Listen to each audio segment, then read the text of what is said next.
여러분 안녕하십니까? 박완신 교수입니다. 오늘은 행정법령 제도 이해에 관해 여러분과 함께 말씀을 나누고자 합니다. 제가 말씀을 드리게 된 것은 특히 우리 국민 권익을 위해서 행정법령 제도는 우리 국가 전문 자격사뿐만이 아니라 또 공무원뿐만이 아니라 모든 국민들이 알아야 권익의 보호를 받을 수 있다. 이렇게 해서 제가 말씀을 여러분께 함께 나누고자 합니다. 국민은 행정적으로 여러 가지 어려움을 당할 수도 있습니다. 또 행정기관에 여러 가지 민원에 대한 행정 업무를 해야 될 일이 많습니다. 그 업무를 바로 알려면 행정법령을 바로 이해해야 됩니다. 그래서 오늘 여러분에게 함께 말씀을 나누고자 합니다.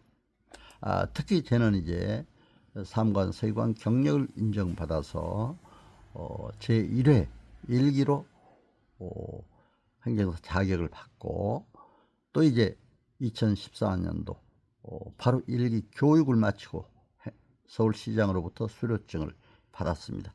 받고 나서 바로 서울시 서초구청에 업무 신고를 했습니다. 신고 필증이 바로 나와서 4월 달부터 업무 시작을 2014년도죠. 업무를 시작을 했습니다.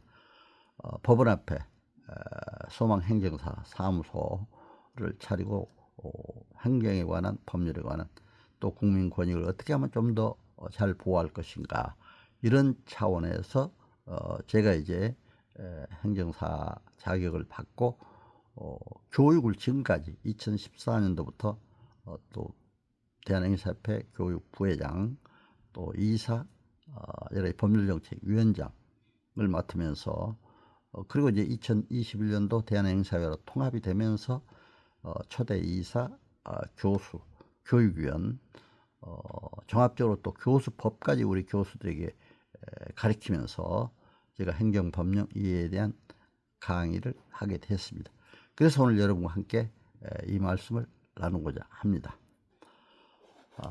특히 이제 오늘 얘기할 순서는 말씀드릴 순서는 행정사의 목표, 비전, 성공 비결, 또 국가 주요 법령, 행정기본법, 행정사 제도, 행정사 법령, 또 행정사 국민 권익 위한 상담, 컨설팅 어떻게 하면 할 것인가 이런 것 중심으로 말씀을 드리고자 합니다.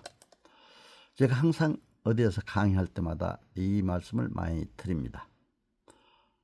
마틴 부버는 나와 너라는 저서에서 인간은 서로의 만남 속에서 기쁨이 있고 행복이 있다 이렇게 얘기했습니다.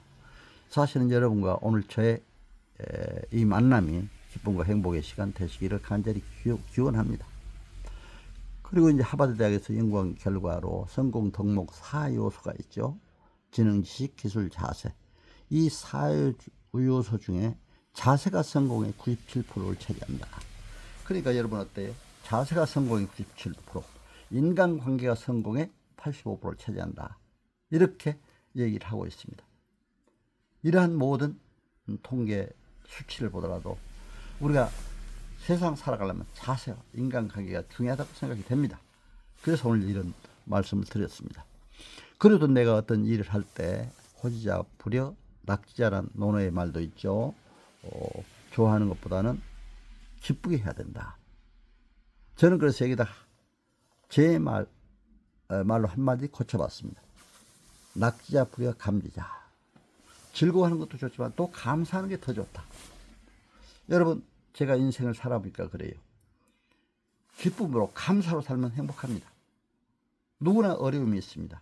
역경과 어려움 속에서도 기쁨과 감사의 꽃을 피워서 행복의 향기를 짙게 뿌리는 우리 모두가 됐으면 하는 마음 드립니다. 누구나 다 고통이 있습니다. 괴로움이 있습니다. 몸도 아플 때가 있고 가족이 어려울 때도 있고 이 고난 속에서 이번에 3.1절 바로 107주년이 지났습니다. 우리 민족 얼마나 식민지하에서 일제 식민지하에서 어려움을 당했습니까? 그러나 그 가운데서 우리가 8.15 해방을 맞이했습니다. 2차 대전 연합군의 승리로 8.15 광복을 맞이했습니다. 만만세 정말 불렀습니다. 이것은 하나님의 하늘의 역사입니다. 이걸 믿고 우리가 항상 기쁨과 감사로 살아야 된다. 그리고 우리가 건강하고 젊게 살려면 사무엘 울만이라는 청춘이라는 시에서 뭐라고 했습니까?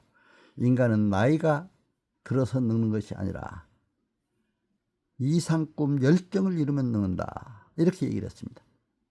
청춘 시의 첫 연을 보면은 청춘이란 인생의 어느 기간을 말하는 것이 아니라 마음의 상태를 말한다. 그것은 장밋빛 뺨, 앵두 같은 입술, 하늘거리는 자태가 아니라 강인한 의지, 풍부한 상상력, 불타는 열정을 말한다고 표현하고 있습니다. 제가 살아보니까 그래요. 열정 가지고 제가 이렇게 일을 하니까 건강하고 기쁨과 감사로 사니까 건강해요. 우리가 우리 국민들을 위해서 국가 고위공직자나 또 행정사, 국가 전문 자격사나 또 전문 자격사는 여러 자격사들이 있습니다. 변호사, 회계사, 세무사, 노무사, 공인중개사, 또 감정사, 주택관리사, 또 사회복지사, 여러 가지 전문 자격사들이 국민들을 위해서 상담한 걸 국민들을 위해서 봉사할 때 이러한 기쁨과 감사로 했을 때 국민도 좋고 우리도 좋을 수가 있습니다. 국민도 건강하고 우리 모두 건강할 수가 있습니다. 여러분 그렇게 사는 여러분 되시기를 바라면서 서두에 제 말씀을 잠깐 드렸습니다. 이제 행정에 제가 행정을 전공을 했기 때문에 정의 또 섬기는 행정사의 역할 말씀을 드리겠습니다. 제가 사무관 서기관 시절에 서울대 행정대학원 야간부의 응시 자격을 주일내 시험 봐서 들어갔습니다. 거기는 사무관 서기관만 응시 자격, 서기관 이상 그 고위 공직자들에게 응시 자격을 줍니다. 그래서 제가 들어갔는데 첫 시간에 행정의 개념을 이렇게 얘기하더라고요. Public Administration. Public은 공공성, 공익성을 의미하죠. Ad는 접두하죠. Ministry, 목자, 장관, 섬김, 봉사를 의미합니다. 우리 공직자들은 고위공직자나 하위공직자나 중하위공직자나 모두가 다 국민들을 위해서 섬기고 봉사하는 자세를 가져야 된다. 저는 그렇게 생각을 합니다. 제가 일본의 총무성 초청을 받아서 일본 행정사 제도를 협회도 가서 연구한 바 있습니다. 일본에서는 행정사를 가해법률가, 거리가짜 가해법률가라고 그러더라고요. 국민이 위한 거리에서 국민과 가장 가까이 지낼 수 있기 때문에 바로 가해법률가다. 국가 전문사 자격사로서의 정말 참 멋진 글이더라고요. 낮은 자리에서, 그렇죠? 국민과 가까이 국민의 권익을 보호해주는 우리 국가 전문 자격사들이 돼야 된다. 저는 행정사 중심으로 얘기합니다만 행정사뿐만이 아니라 모든 전문 자격사들이 그렇게 해야 한다 생각이 됩니다. 행정사법 제1조에도 목적을 보면 국민의 편익 도모 및 행정제도의 건전한 발전에 기여한다. 국민의 봉사하고 섬기는 직책을 의미합니다. 특히 AI 시대 디지털 행정 발전을 위한 체인지 에이전트, 즉 창조적 변동 역군으로서의 행정 발전은 물론 행정기본법에 나오는 적극적 행정을 통한 국민 권익 보호에 기여해야 하리라 믿습니다. 여러분 꼭 그러한 행정 개념을 바로 알고 이러한 행정사님들, 국가 전문자격사들 다 되시기를 간절히 기원합니다. 행정사 자격사 제도도 지금 아까 제가 잠깐 말씀드렸습니다만 전문자격사로서 행정사, 변호사, 경영지도사, 공인중개사, 세무사, 변리사, 의사, 또 국가기술자격사로서는 건축사 등 이렇게 있죠. 그리고 이제 민간 자격사로서는 심리상담사, 독서지도사, 개인정보관리사가 있습니다. 사실은 개인정보관리 문제는 또 심리상담사라든가 독서지도사 이런 것도 모두가 다 국가 전문 자격사도 이런 면도 갖춰야 됩니다.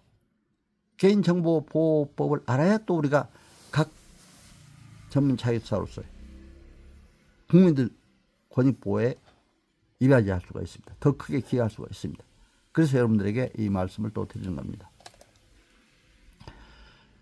행정사 분류는 뭐 이제 그 외국어 번역 행정사, 일반 행정사, 또 회사 행정사 있습니다. 그런 이제 숫자는 일반 행정사들이 거의 다 대부분을 차지하고 있습니다. 지금 우리 행정사 그동안에 그 증가 추세를 보면 2013년도부터 그 전에는 2012년도까지는 이제 일반 그 민원 행정 업무를 중심으로 하는 뭐 한 9,300여 명 행정사 계통의 일을 하고 있습니다. 행정 계통. 2013년도부터 2025년 지금 현재 2026년이 됐습니다. 그런데 현재 행정사 전체 숫자는 46만 1,196명입니다. 그런데 실질적으로 등록을 하고 행정사 업무를 하는 사람은 현재 2,967명입니다. 2026년 바로 이번 2월 말 현재입니다. 2월 말 바로 며칠 전에 이제 우리 대한행사회 정기총회에서 발표된 내용이기 때문에 여러분들에게 2,967명 현재 등록돼서 업무를 하고 있는 사람이 그렇다 해서 여러분들에게 잠깐 말씀을 드립니다. 그리고 이제 일반 행사법을 요약하자면 이 법률은 행정사 제도를 정하고 그 업무의 적정을 도모함으로써 행정에 관한 절차의 원활한 실시에 기여하고 아울러 국민의 편익에 이바지함을 목적으로 한다. 이렇게 되어 있습니다. 그리고 이제 행정사 법인 제도가 실시가 됐죠.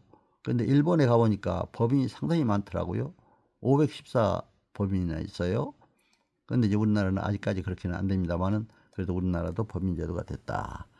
그리고 이제 한국과 업무 영역은 일본도 유사하나 우리가 이제 약간 행정사 발전을 위해서, 행정사 권익을 위해서 또 행정사 제도를 위해서는 더 보완해야 될 문제가 많다 해서 제가 잠깐 말씀을 드립니다. 그리고 이제 우리가 꼭 삶에 필요한 법률은 반드시 알아야 됩니다. 그래서 국회 법률 정보 시스템을 통해서 새로 입법된 법률을 우리가 빨리 파악을 해야 되고 법제처 국가정보법령센터나 대법원 법률 서비스를 통해서 우리가 판례나 또 법률 해석도 알아야 됩니다. 그리고 이러한 국가행정사, 국가전문자격사로서의 그 행정사 역할을 하는 최근에 또 행정기본법이 나왔죠. 기본법은 행정작용에 적용되는 법원칙, 기준과 방법 등을 규정하고 있는 행정법의 총칙으로 우리의 민주주의와 법치주의를 한 단계 발전시키는 국민 권익보호에 특히 기여할 수 있는 법이라 할 수가 있겠습니다. 그래서 이제 행정기본법에 관해서 후에 좀 더 자세히 말씀드리겠습니다. 그러나 이제 우리가 행정기본법 얘기가 나와서 그런데 사실은 국가 법령이 한 5천여 가지가 돼요. 그 중에 4,600여 가지가 행정에 관한 법입니다.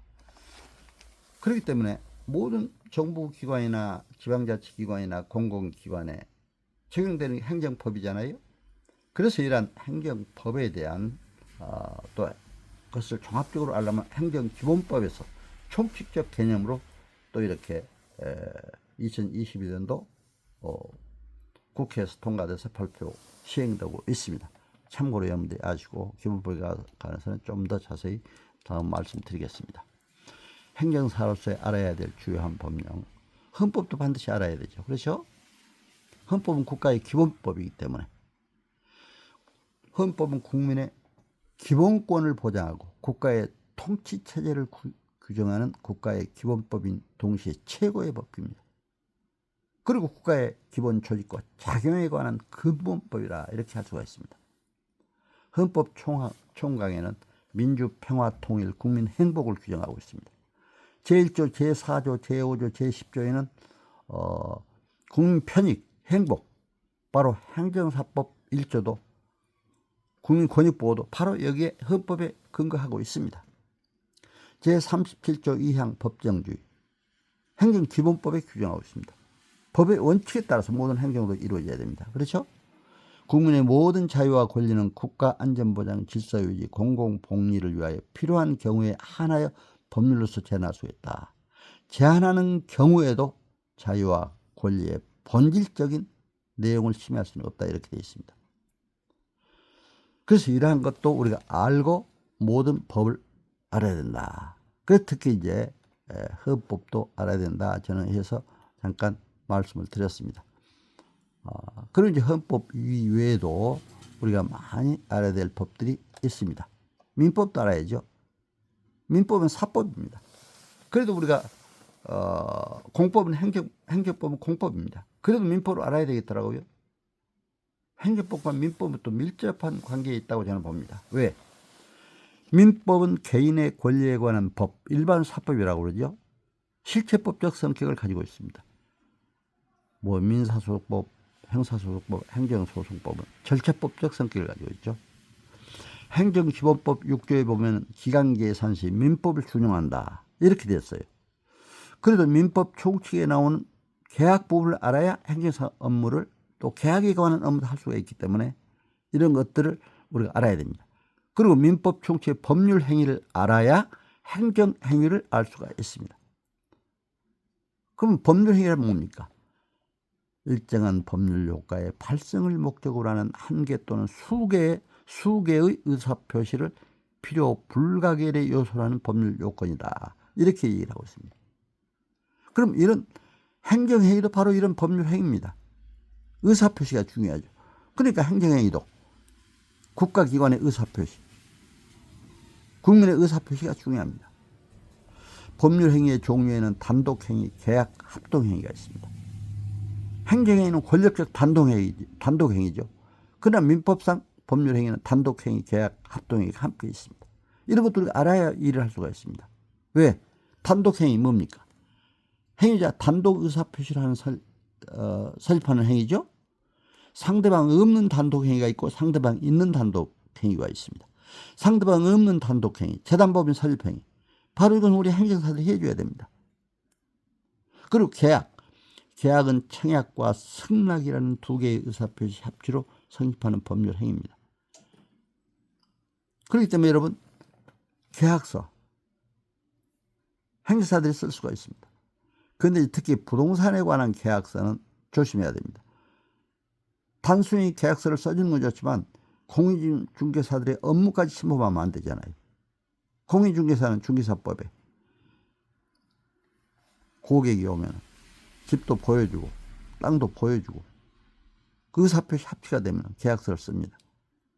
그런데 우리 행정사들이 단순히 그냥 계약서 대필해 주는 건 괜찮은데 집도 보여주고 가격도 흥정하고 그런 역할을 하면 이건 공인중개사법도 위반이 되죠. 항상 조심해야 돼서 제가 말씀을 드립니다. 합동행위, 공동목적을 위하여 평행적, 구심적으로 방향을 같이 하는 두 개 이상 의사표시 합치로 성립하는 법률 행위입니다. 민법상 법인 설립행위, 민법에 보니까 행정관청의 허가를 얻어 설립해야 한다 그렇게 됐더라고요. 그러니까 민법을 알아야 우리 행정사 일을 할 수가 있잖아요.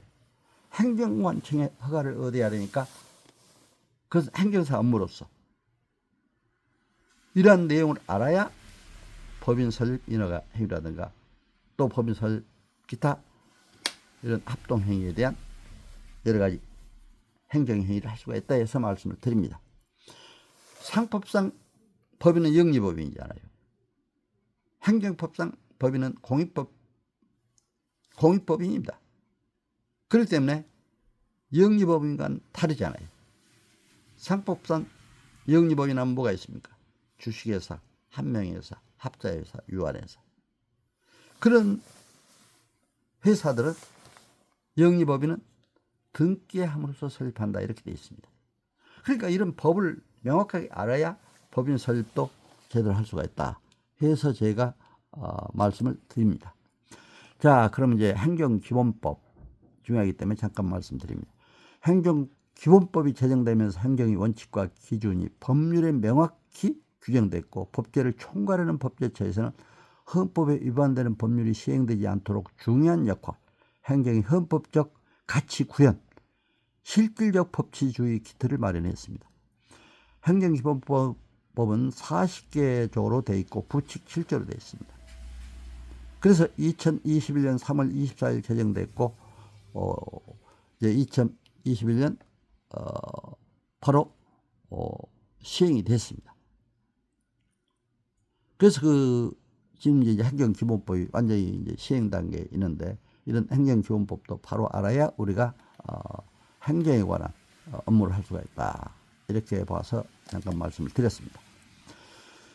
그러면 행정사와 행정기본법의 원칙, 저는 여기서 신뢰보호 성실의 원칙, 신뢰보호 성실의 원칙은 어디나 중요합니다. 사실 행정에서 뭐 하는 게 아니라 일반 변호사들이 소송 업무에도 신뢰보호를 성실하게 해줘야 되는, 그렇죠? 세무사들이 업무에도 그런 필요합니다. 노무사, 변리사, 감정평가사, 전체 국가전문자회사들은 이 신뢰보호 성실의 원칙이 필요합니다. 제가 그래서 직업윤리를 강의할 때도 윤리의 원칙, 윤리강령, 공무원윤리강령이나 각 전문자회사들의 윤리강령 보면 반드시 신뢰보호 성실 의무가 나와요. 그러면 신뢰보호 성실 의무도 민법 제2조의 원칙에 있습니다. 신의 성실의 원칙, 그렇죠? 그 원칙에 따라서 이렇게 국가 전문자회사들도 신뢰보호 성실 의무를 원칙을 지켜야 된다. 자, 그러면 행정기본법에서 원칙을 보십시다. 우선 법치행정의 원칙입니다. 헌법에 따라서 합치한 그런 원칙을 지켜야 됩니다. 평등의 원칙도 헌법 구조에 있습니다. 행정처는 함적 이유, 남녀라든가 연령, 함적 이유 없이 국민 차별 금지를 할 수가 없습니다. 물론 여기 남녀 이렇게 이제 되어 있습니다만 사실은 특히 이제 남녀의 그 병역 의무에 있어서 남자는 의무적으로 연령이 되면 병역 의무를 시행하도록 되어 있습니다. 그러나 여자는 그렇게 의무적이 아닙니다. 그러나 자기 지원제입니다. 군대 가고 싶은 사람들은 여군으로서 지원할 수가 있습니다. 저는 여군사관학교도 가서 교육을 많이 했습니다. 어떻게 왔냐 하니까 전부 지원해서 왔대요. 그렇죠? 그렇기 때문에 그러면 의무 복무하는 남자와 지원제 여자와 어떤 차등이 있었습니까? 그러니까 우리가 이제 이 평등권의 원칙도 잘 개념을 가져야 돼요. 자유민주주의 국가에서는 실질적 평등권입니다. 사회주의 공산권 국가에서는 뭡니까? 형식적 평등이죠. 똑같이 배급을 주고, 그렇죠? 똑같이 배급을 주잖아요. 그러니까 이런 것을 알고 또 우리가 행정기본법의 원칙에 들어가야 된다. 행정자기구속의 원칙. 행정청은 동일 사항에 동일 결정을 해야 됩니다. 어떤 행정사가 법인을 설립 인허가를 신청했는데 거의 같은 조건인데 예를 들면 A라는 사람에게 대해서는 법인 설립 인허가를 해주고 B라는 사람은 행정처에서 안 해줬다. 그러면 이건 자기 구속의 원칙에 어긋나는 것이죠. 그러니까 공무원들이 이런 원칙을 잘 지키느냐 우리가 그것도 잘 보고 해야 됩니다. 그렇기 때문에 그렇다고 이제 공무원들이 뭐 잘못한 걸 우리가 꼬집어서 뭐 꼭 이렇게 하는 건 아니죠. 그러나 법치 원칙에 어긋난 거는 우리가 그래도 바로 잡아줘야죠. 그렇죠? 그리고 이제 성실 의무, 권한 남용 금지.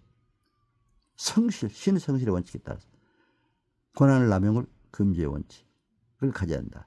특히 이제 저도 공직 생활을 했습니다만 어느 때는 뭐 좀 직권으로 약간 뭐 할 수도 있어요. 남용할 수도 있어요. 그러나 그걸 조심해야 한다 이거죠. 그렇게 하면 안 되죠. 그리고 신뢰 보호의 원칙. 반드시 신뢰를 지켜야 한다. 부당 결부의 금지의 원칙. 행정 자격과 관련 없는 의무 부과는 절대로 안 됩니다. 건축 허가 시 다른 토지 기부 체납을 조건으로 해서 뭐 이렇게 해준다든가 그러면 절대 안 되죠. 그렇죠? 또 비례의 원칙도 아까 공익사익 비례의 원칙. 예를 들면 도로 수용할 때 공익도로를 만들면 고속도로를 공익에는 굉장히 큰 이익인데 그 이익에 맞춰서 비례에 맞춰서 남의 토지를 수용했을 때는 그 비용을 줘야 한다 해서 말씀을 드리는 겁니다. 적절한 비용. 그런데 그게 안 될 때는 행정법의 원칙에 어긋나는 것이죠. 그래서 이러한 것도 우리가 잘 알아야 된다. 그래서 여기에서 이제 특히 행정행위의 특성, 이것은 법적합성, 공정성, 또 실효성, 실현이 담보가 돼야죠. 확정성, 불가정력, 불가병력이 있죠. 행정구제제도의 특수성, 이런 것들 다 잘 알아야 된다. 행정제도의 특수성에서는 행정소송은 행정법원이 담당하는데 행정심판은 행정청이 관장을 하고 있습니다. 그래서 이런 것도 우리가 알고, 또 이제 손해배상 제도는 국가배상법에 따라서 이렇게 되게 되고, 손실보상은 헌법 제23조 손실보상 업무 등에 관한 규정이 있다 하는 것을 여러분들에게 말씀을 드립니다. 행정기본법의 용어의 정의, 이것은 법령 등, 이것은 여러분들이 다 법률, 명령, 법률은 헌법 법률이 있습니다. 명령은 대통령령, 총리령, 부령이죠. 장관이 명령하는 부령.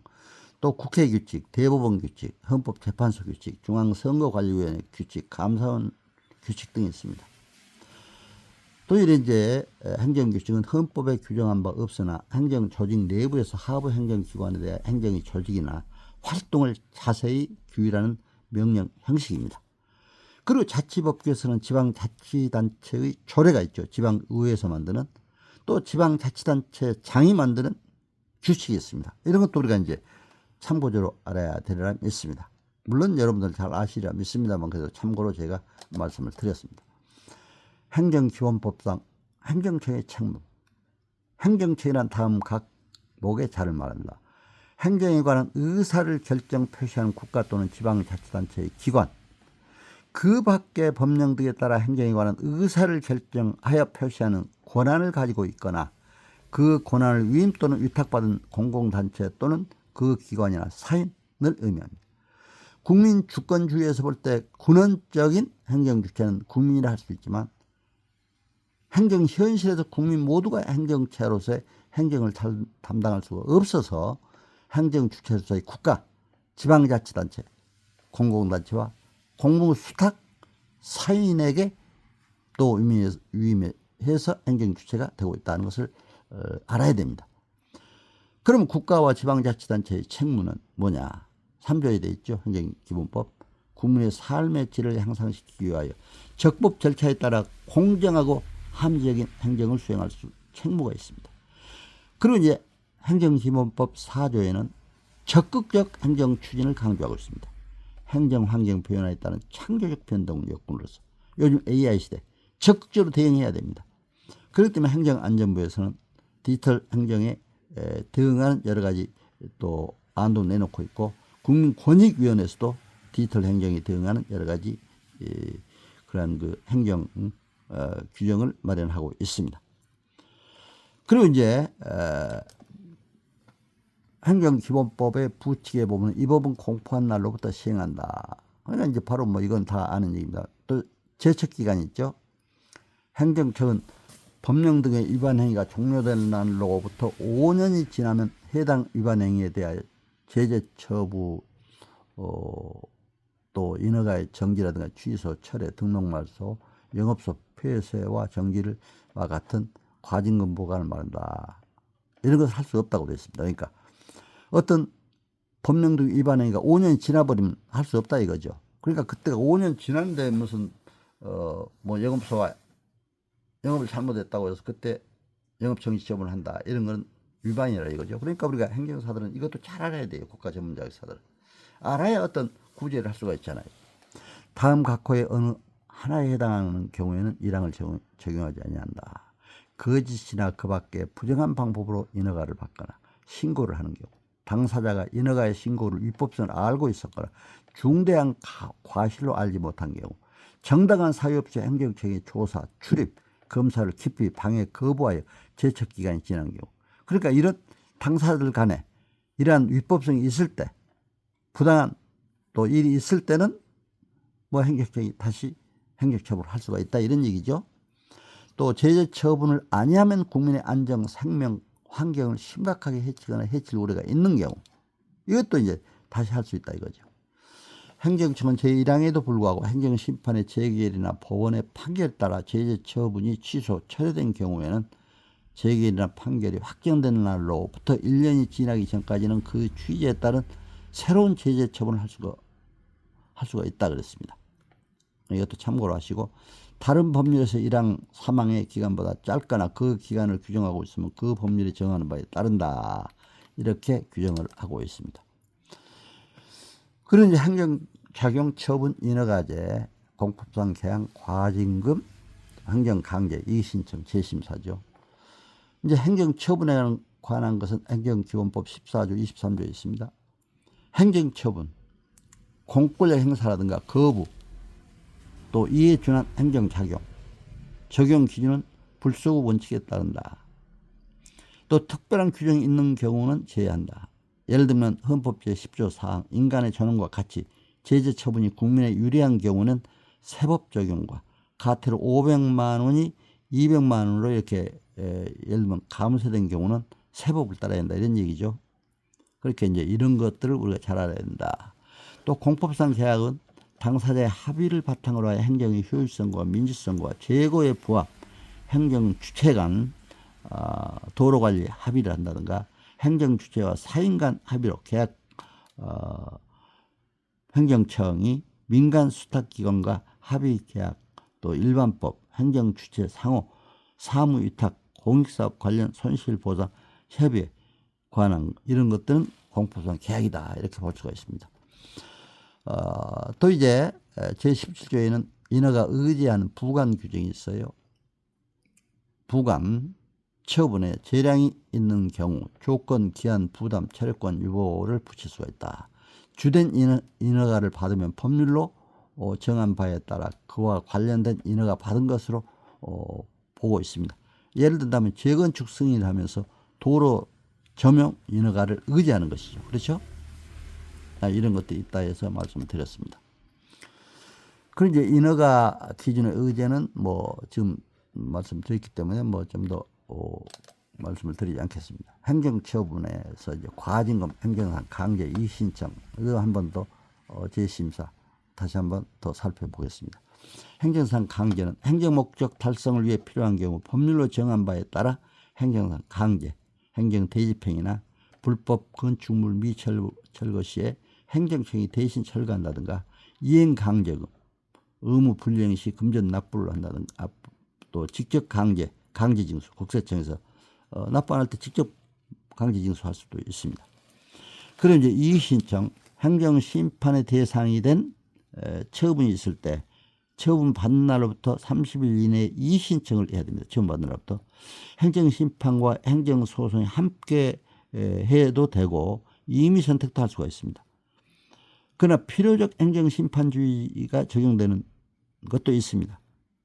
그런데 행정심판 제척기간은 행정처분이 있은 날로부터 180일, 있음을 안 날로부터 90일. 바로 이런 그 규정이 있습니다. 그리고 이제 예를 들면 뭐 재난 당했을 때 이거는 이제 재난이 끝난 날로부터 뭐 2주간 이런 기간도 있습니다. 그리고 이제 이러한 그 제재 처분에 관한 것도 여러분들이 알아야 되고, 그리고 이제 과징금에 관한 것, 과징금 법령 등에 따른 의무 위반자에 대하여 과징금 부과, 공익을 해칠 우려가 있는 경우에 영업 정지 처분에 가름해서 과징금을 부과할 수가 있다. 수리 여부에 따른 신고의 효력은 법률 신고로 수리가 필요하다고 명시되어 있는 경우는 행정청이 수리해야 효력이 발생하게 되어 있습니다. 그리고 이제 행정기본법 36조 처분에 대한 이의신청, 행정처분, 또 행정심판의 대상이 되는 처분을 말하는데요. 이때는 이제 행정청이 1항에 따른 이의신청을 받으면 이 신청을 받은 날로부터 14일 이내에 이 신청에 대한 결과를 시청자에게 통지해 줘야 됩니다. 부득이한 사유로 14일 이내에 통지할 수 없는 경우에 그 기간을 만료한 날로부터 계산하여 10일의 범위 내에서 한 차례 연장할 수 있으며 연장 사유를 신청인에게 통지하여야 합니다. 이의 신청을 한 경우에도 그 이의 신청과 관계없이 행정심판법에 따른 행정심판 또는 행정소송법에 따른 행정소송을 제기할 수가 있습니다. 그러니까 이의 신청도 할 수 있고 또 이의 신청과 관계없이 행정심판도 할 수 있고 행정소송도 할 수가 있다. 그러나 아까 이제 필요적 행정심판주의가 적용되는 경우가 있죠. 예를 들면 음주운전 같은 경우라든가 또 공무원 징계 또 세무, 국세 문제 또 특허 문제, 노무 문제 이런 거는 반드시 행정심판을 먼저 거쳐야 됩니다. 여러분 참고로 하시기 바랍니다. 37조 처분의 재심사 당사자는 이 행정심판, 행정소송 및 그 밖의 쟁송을 통하여 다툴 수 없게 된 경우라도 다음 각호의 어느 하나에 해당되는 경우에는 해당 처분을 행정청에 처분을 취소, 처리하거나 변경해 줄 것을 요청할 수가 있다. 신청할 수가 있다. 그 처분의 근거가 된 사실관계 또는 법률관계가 추후에 당사자에게 유리하게 바뀐 경우. 그러니까 이건 다시 할 수가 있다 이거죠. 그렇죠? 법이 유리하게 바뀔 때는 아까 소급표가 적용되지 않는다 그랬잖아요. 당사자에게 유리한 결정을 가져다 주었을 때 새로운 증거가 있는 경우 민사소송법 451조에 따른 재심 사유에 준하는 사유가 발생한 경우 대통령령으로 정하는 경우 제1항에 따른 신청은 해당 처분의 절차, 행정심판, 행정소송 및 그 밖의 쟁송에서 당사자가 중대한 과실 없이 제1항 각호의 사유를 주장하지 못한 경우에만 할 수가 있다 이렇게 규정하고 있습니다.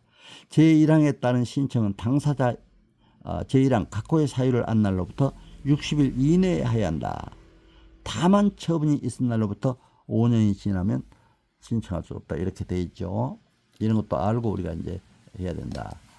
그리고 행정청의 입법활동, 행정청도 역시 국가나 지방자치단체가 법령 등을 제정한다든가 개정, 폐지하고자 하거나 그와 관련된 활동이죠. 활동을 할 때는 헌법과 상위 법령을 위반해서는 아니 되며 헌법과 법령 등에서 정한 절차를 준수해야 한다.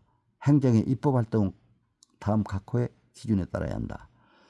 일반 국민 및 이해관계자로부터 의견을 수렴하고 그렇죠? 관계기관과 충분히 협의를 거쳐서 책임있게 추진해야 한다.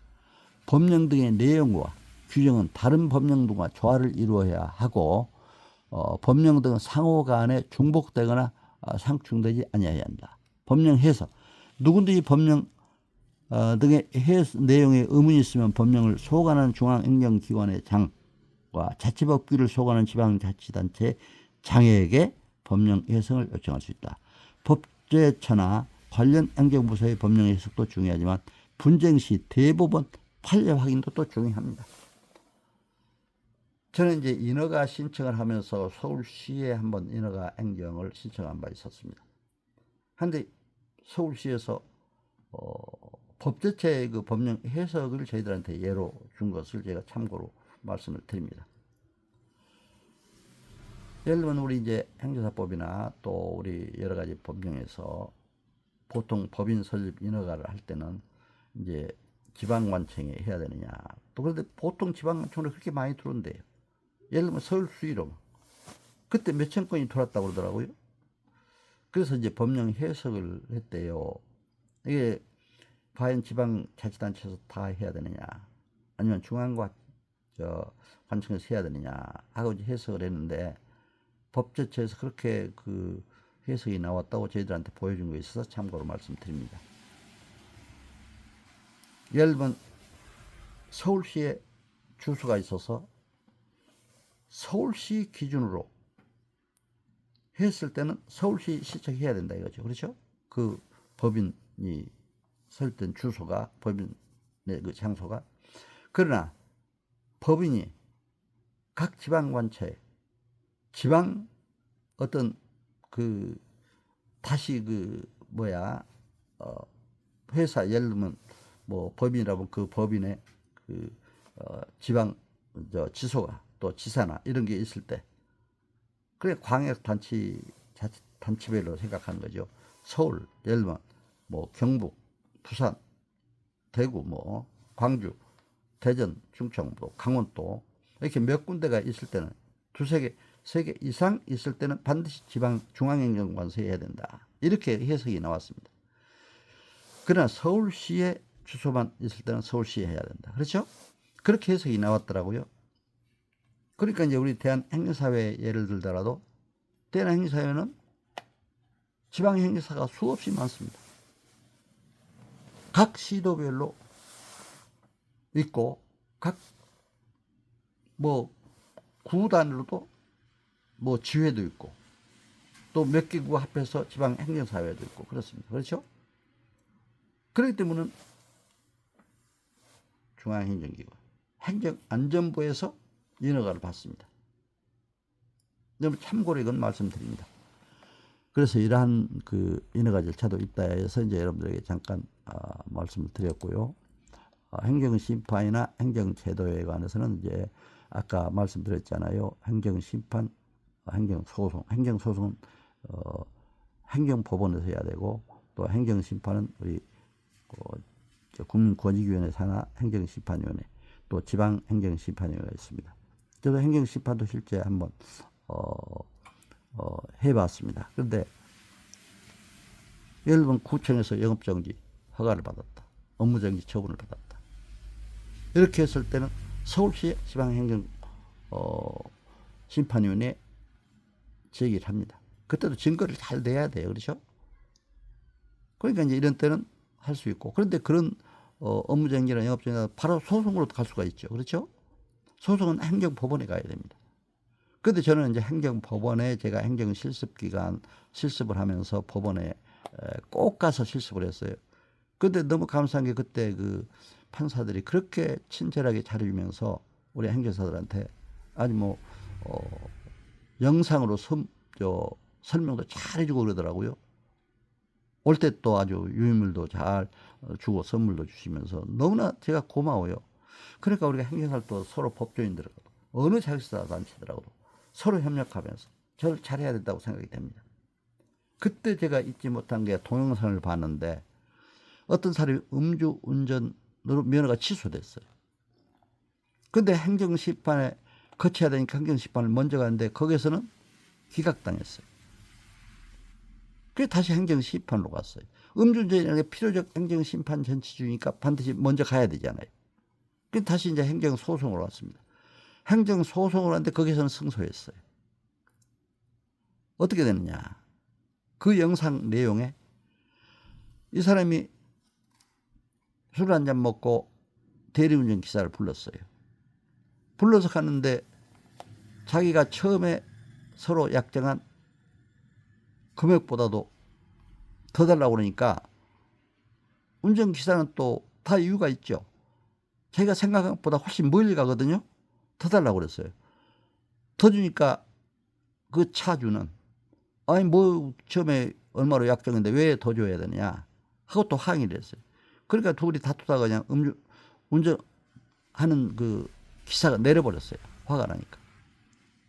내려버리니까 이제 그 차주가 운전대에 앉아가지고 그냥 운전대에 앉아가지고 이렇게 흔들어 보는 거죠.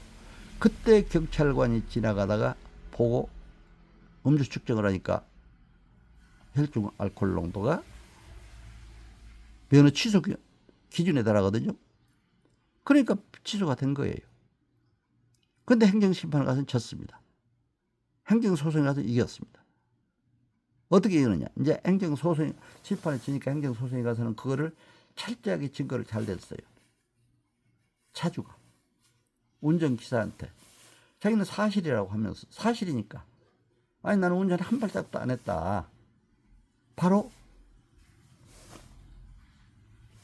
그 운전기사가 여기서 내렸기 때문에 나는 여기 이렇게 거기서 이렇게 내 차니까 내 차 앞에 앉아서 이렇게 바퀴만 잡고 있었다. 근데 이게 면허 취소가 돼서는 되느냐 하면서 이제 그걸 하는데 입증을 이제 실제 운전기사가 또 잘 가서 해줬어요. 뭐라고 했느냐. 이 자리가 맞다. 이 자리에서 난 내려준 거 그것밖에 없다. 그러니까 이제 법원에서 그걸 받아들였어요. 그래서 음주운전 면허를 취소한다 하니까 다시 회복되잖아요. 그렇죠? 그런 소송 판결이 나왔습니다. 그러니까 그 차주가 기뻐 뛰는 모습. 여러분 면허 취소가 됐다가 다시 돌아오니까 얼마나 기쁘겠습니까? 기뻐 뛰는 모습을 보여주는 그런 영상을 보여주더라고요. 제가 참 많은 걸 배웠어요. 그때 당시. 너무나 감사하더라고요. 그래서 우리가 참 행정법원하고도 우리 행정사들은 잘 관계를 갖고 잘해야 된다. 이렇게 생각이 됩니다. 행정법원뿐만 아니라 행정사들이 또 이제 경찰이나 검찰기관, 그건 검찰이나 경찰은 행정기관이죠. 법원 기관도 또 변호사들하고도 좋은 관계 갖고 이렇게 서로 협력하면 좋은 결과가 나올 수가 있다 생각이 듭니다. 업무정지 처분을 당해도 그래요. 영업정지나 업무정지 6개월 이상 당할 때는 보통 벌금형까지 나오게 됩니다. 벌금형까지 나오면 경찰까지 고소 고발돼요. 그럼 그쪽하고도 행정이 잘 알아야 돼요. 그렇죠? 잘 인도를 해야 되겠더라고요. 그렇게 해서 증거도 잘 가지고 하면은 국민의 권익을 보호하는데 우리가 크게 기여할 수가 있다 해서 제가 잠깐 이렇게 말씀드립니다만은 행정심판에 대해서 구체적인 거는 제가 이제 행정소송이나 이거는 또 이 정도 말씀드리고 다음에 이제 제가 실무 사례까지도 말씀을 드렸죠. 그리고 이제 우리가 이제 행정사 법상 중요한 문제 또 행사법 제2조에 따른 여러 가지 주요 업무가 있습니다. 근데 그 2조를 뭐 일일이 내가 해석하자면은 그게 뭐 여러분 다 아시잖아요. 행정 업무는 보통 행정에 관한 모든 업무니까 그런 이제 중요한 업무들은 우리가 이제 그 관련 법을 알아야 돼요. 예를 들면 국가보훈 유공자 등록 업무 반드시 이 법을 알아야 돼요. 국가유공자 등 예우 및 지원에 관한 법률, 보훈 대상 지원에 관한 법률, 그렇죠? 또 영업정지 취소 구제가 나올 때는 공중위생법, 식품위생법, 청소년보호법, 음악산업진흥에 관한 법들, 또 이제 업무정지에 갈 때는 그 전문 자격사법도 알아야 돼요. 예를 들면 노무사가 업무정지가 당했다. 노무사법. 비일사가 비일사법. 공인중개사가 업무정지했다. 공인중개사법. 다 이렇게 알아야 되겠다. 세무사법. 그렇죠? 그래서 이제 그런 각 그 개별법도 알아야 된다. 음주운전 면허 취소 경우에 도로교통법, 교통사고 특례법, 출입국 관리 업무는 출입국관리법, 국적법이 있습니다. 제가 처음에 출입관리 업무를 행정사를 시작하면서 처음 했습니다. 베트남 여인이 한국 남자와 결혼하게 되는데 국적 취득을 해달래요. 저는 출입국 기관에 있어보지도 않았습니다. 그러나 제가 어떻게 했겠습니까? 그렇다고 뭐 못한다고 하는 것보다도 제가 상담을 잘하고 제가 막 공부를 많이 했어요. 그러면 내가 한 2, 3일 후에 다시 와라. 다시 와서 내가 확정적인 답을 해주겠다. 출입관리법, 국제법을 달달 외우다시피 했습니다. 하니까 또 답이 나와요. 그때 당시에는 뭐 3년 이상 국내에 거주해야 되고 3천만 원 이상 뭐 임대차 금이라든가 뭐든 현금이라든가 예금 증거가 있어야 되고 뭐 이런 내용도 있더라고요. 본국에서 어떤 범죄 경력이 없어야 되고 그런 걸 다 해가지고 이제 그것도 의심스러우니까 출입국 관리사무소에 갔었어요 당시에. 지금은 출입국 예국인 청으로 됐죠. 거기 가서 물어봤어요. 이게 맞느냐 내가 얘기하면서 그때 맞다 이거죠. 그 양식을 주더라고요. 국적 취득한 시청사라든가 그런 양식들을 가져와서 그 다음에 본인이 2, 3일 후에 왔어요. 와서 다시 이제 함께 그 위임계약서를 쓰고 저한테 업무를 위임한다는 거, 그 신청서 받아온 거 그게 쓰고 해가지고 그렇게 다 해서 취득을 해줬습니다. 이런 것도 있어요. 학교 폭력에 관한 업무도 폭력 예방에 이것도 학교 폭력 상담도 많이 했습니다. 상담하고 요즘 학교 폭력도 많잖아요. 그러나 여기서 참고를 할 것은 어느 때는 피해자도 오고 가해자도 올 때가 있어요. 이런 때는 참고로 피해자 가해자가 동의해서 함께 한다고 그러면 그건 해줄 수가 있어요. 그러나 피해자 가해자를 함께 또 할 수는 없어요. 그렇죠? 또 건축, 불법 건축물, 건축법, 부동산 손실보상 업무, 헌법 제23조라든가 이런 걸 참고해야 되고 공시가격 조정, 부동산 공시가격 이것도 이제 아파트 관리소 소장들이라든가 아파트 관리소에서 한번 찾아왔어요. 저한테 공시가격 조정 좀 해달라. 근데 그건 내가 어떻게 조정하느냐 했더니 그래도 한번 해달라 이게 해서 제가 감정평가 또 감정청 또 다 알아봤습니다. 알아가지고 그럼 내가 조정해 보겠다. 그리고 옆에 그럼 시세들 다 알아와라. 그 시세 와서 보니까 그게 다 이제 조정해가지고 제가 약간 조정해 줬다니 그렇게 고마워하더라고요. 또 인허가 대리 업무, 환경 분쟁 업무. 제가 환경 분쟁 조정위원회도 제가 위원으로 들어가서 한참 일을 한 바 있습니다. 그런데 이런 것도 참 조심해야 돼요. 층간 소음 문제도 있지만 또 이제 아파트 서울 주변에 아파트를 지을 때 아주 소음이 난다고 주변 사람들이 그냥 시골에 사는 사람들 그렇잖아요. 아파트인데 왜 이렇게 소음이 나냐고 그 불평들이 많이 들어온대요. 그래서 제가 또 반대로 그런 얘기를 했습니다. 그러면은 그런 소음만이 아니라 아파트에 사는 사람들은 그 주변에 축사가 많아가지고 축사에서 그 냄새도 나쁜 냄새나고 바람만 불면 이게 살지 못하겠다. 문을 열어놓지 못하겠다. 그런 분쟁도 들어와요. 그런 것도 종합해서 여러분들이 다 해줘야 돼요. 그렇죠? 자동차 등록 업무. 자동차 등록 업무도 자동차 관리법에 하는데 제가 구청에도 이제 행정사 실무교육자 꼭 갈 때 구청에서도 그래요. 자동차 등록 업무를 다른 업소에서 다 하더라 이거죠. 행정사들이 해야 될 업무를.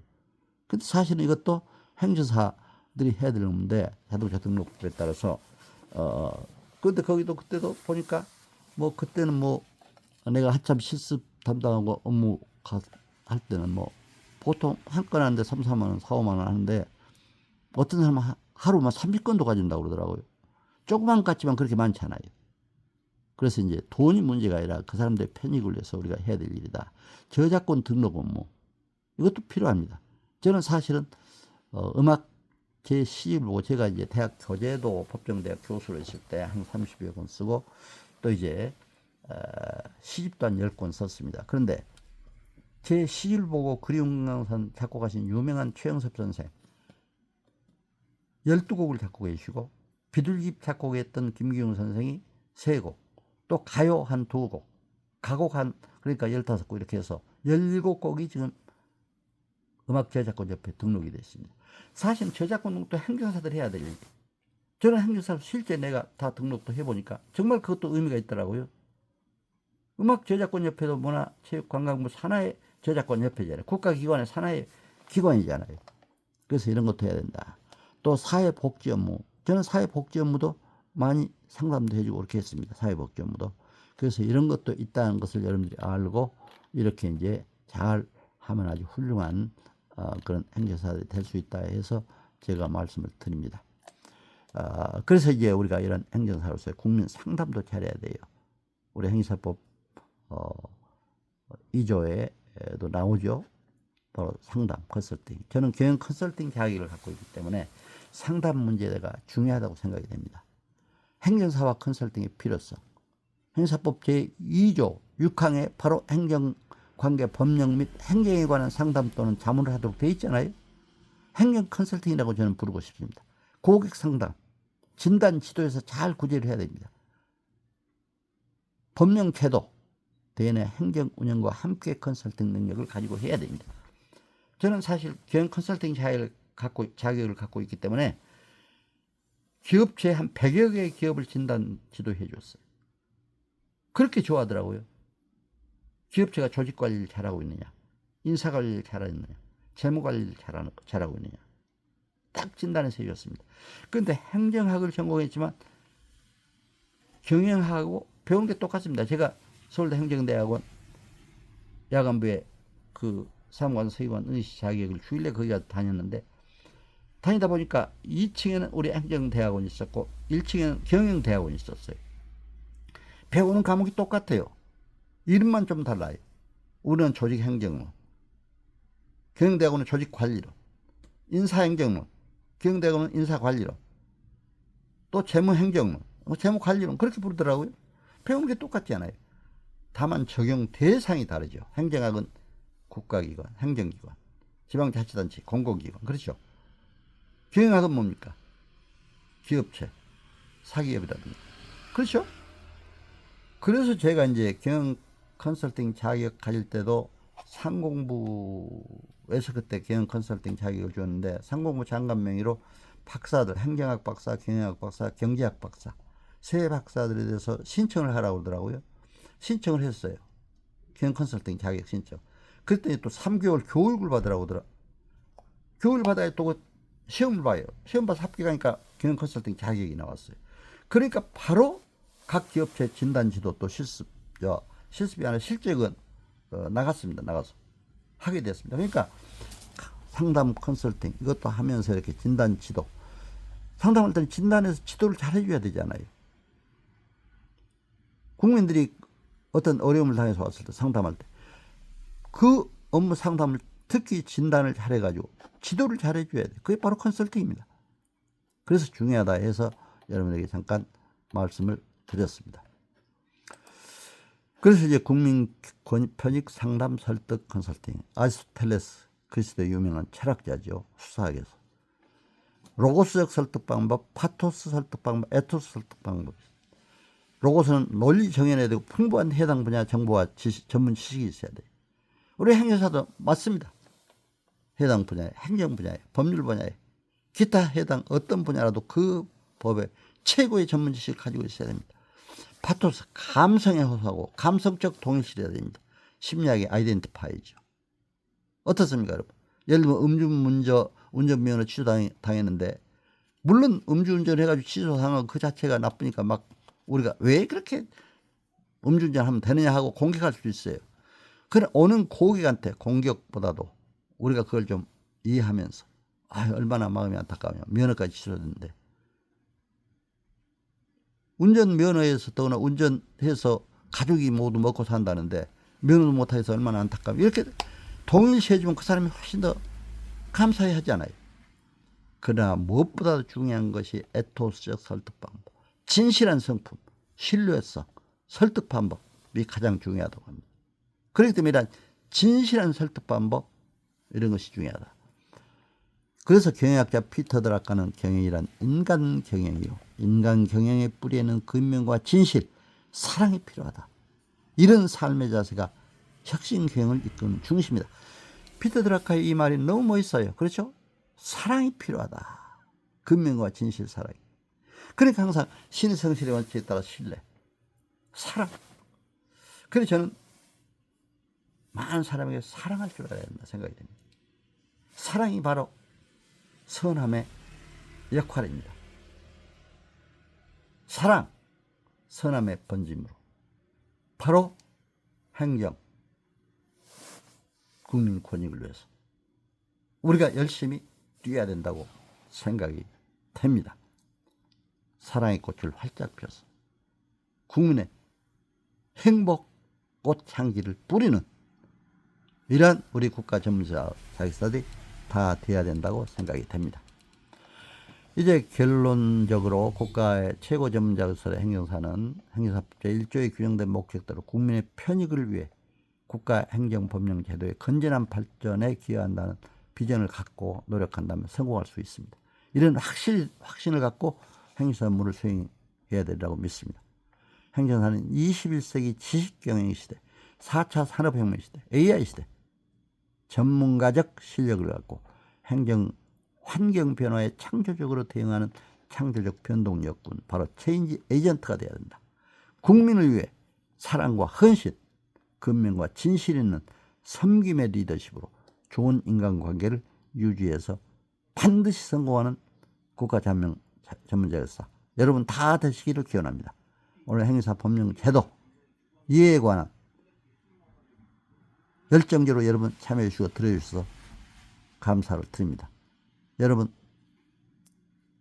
건강하시고 행복하시길 간절히 기원합니다. 특히 3.1절 107주년 보내면서 우리 민족의 암울했던 36년의 식민통치, 그러나 8.15 광복으로 기쁨, 행복의 꽃을 피웠습니다. 앞으로 우리가 국민이 하나 되고 갈등을 서로 해소하고 남남 갈등을 해소하고 화합하고 사랑으로만이 화합할 수가 있습니다. 남북 갈등도 해소하고 이 세계 유일한 분단국인 민족의 평화 통일도 이루어져서 자유민주주의 국가로 세계에 우뚝 서는, 평화로 우뚝 서는, 세계 인류 평화를 위해 기여하는 우리 대한민국 모든 국민이 됐으면 하는 마음 간절합니다. 여러분 오늘 저의 말씀을 잘 청취해 주셨습니다. 감사드립니다. 특히 제가 이제 참고 문헌으로 이렇게 제가 쓴 교재들을 많이 보여드립니다.